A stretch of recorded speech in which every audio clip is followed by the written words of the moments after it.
Hey everybody, it's Mrs. Peak, and we just finished reading chapter 22 of The Wonderful Wizard of Oz.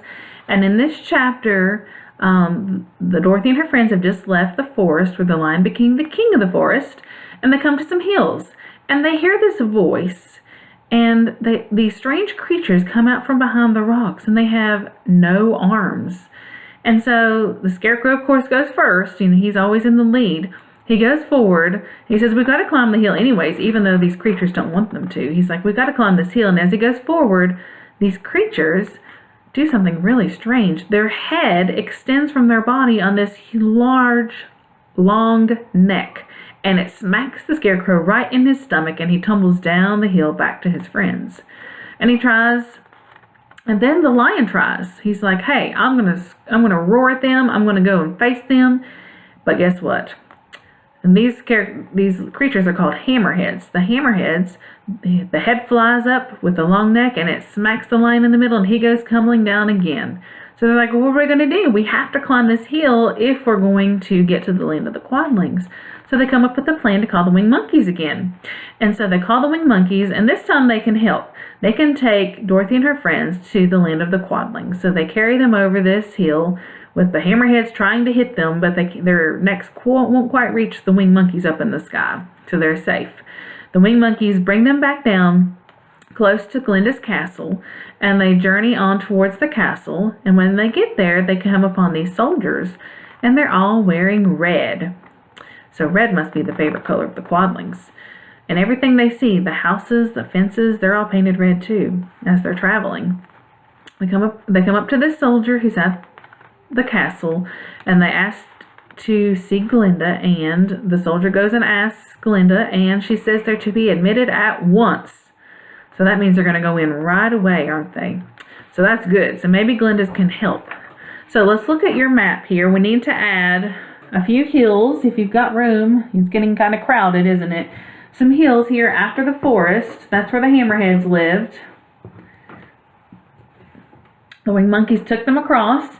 And then you need to get a red crayon, because red is the favorite color of the Quadlings. So if you'll make a big red circle around the Quadlings. Now, do you notice something?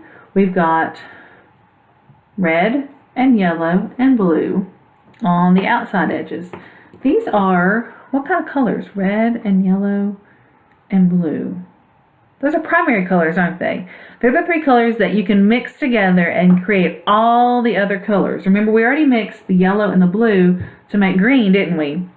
Well, these three on the outside are the primary colors. Do you think the author did that on purpose? Probably, right? He was probably thinking about this as he created these colors. So out here on the outside edges are your primary colors, and this is a secondary color created by two of the primary colors. And in this book, we don't get to travel up to the land of the north. Remember, they didn't ever even name it. We named it. I came up with the Bubaloos, and you came up with a name for your own. So we don't even know what color they like or anything. We met the witch from the north, but they didn't even tell what her name was either, did they? All right, so after this, if you turn to another page in your notebook, we're going to talk about themes.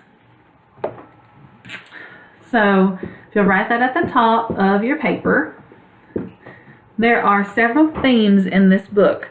Now, a theme is what the author wants you to apply to your life when you read something. They want you to learn something from reading this story. So I want you to think about what the whole purpose is behind Dorothy's journey, what she learns along the way, and what you can learn from this and apply it to your own life. So the first one, of course, is, she keeps saying this over and over again, she just wants to get where? Home. So one theme you could say is, there's no place like home.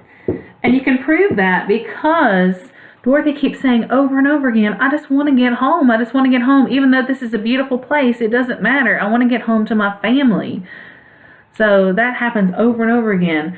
So the author must really think it's important to love your home and think about your home in a good way. And that your home is a special place. Okay? So another theme that the author uses is finding yourself.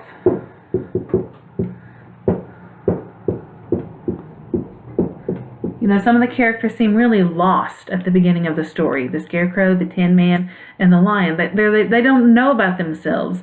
They think they're missing something on the inside, and they're trying to find it for most of the book until finally Oz convinces them that, that he gives it to them, even though they had it inside all the time. And the only way that they found it was by doing things. If they hadn't went on this journey with Dorothy, would they have found themselves? Would they have realized that they were smart, or that they were kind, or that they're courageous? Probably not. They had to go on this journey to figure it out. Okay, so the author probably wants you to realize that what you're doing in life, you need to find yourself, and you need to think about all these things that are on the inside of you. You just have to realize they're there, don't you? Okay, another theme the author uses is good versus evil. There's some good characters and there's some evil characters, aren't there? You have the good witches, Glinda and the Witch from the North, and then of course Dorothy, Scarecrow, Lion, Tin Man, Toto, all them, people from Emerald City, the Munchkins, and things. They're all good, aren't they? And then versus evil. The evil would be, of course, your wicked witches and your Kalidas, your hammerheads. What do you think about the winged monkeys? Are they good or evil? They had to do whatever the person that held the golden cap did. So sometimes they did good things and sometimes they did evil things, right? But were they themselves good or evil? I think they were probably good. They were just a little mischievous, right?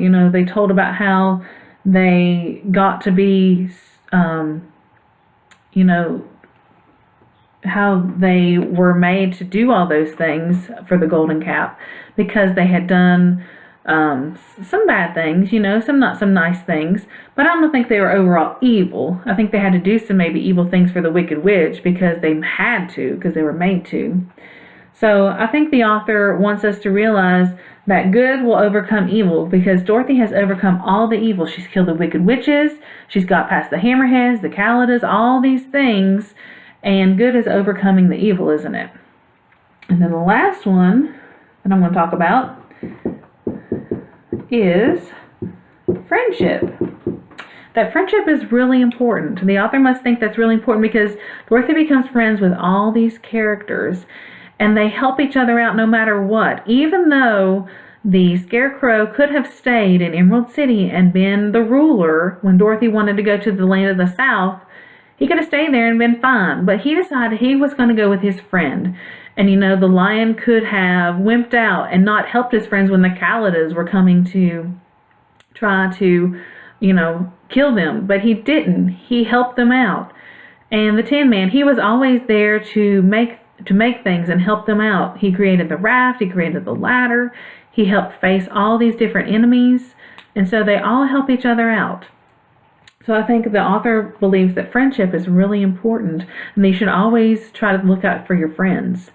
So if you can think of any other themes that you thought of while reading this book, you can add them to this list too. There's more than this, but these are just the ones that I was going to talk about. So when you're reading a story, try to think of what the author is wanting you to apply to your life while the author is writing this book, and that's probably one of the themes. All right, well, I will see you next time, guys. Bye.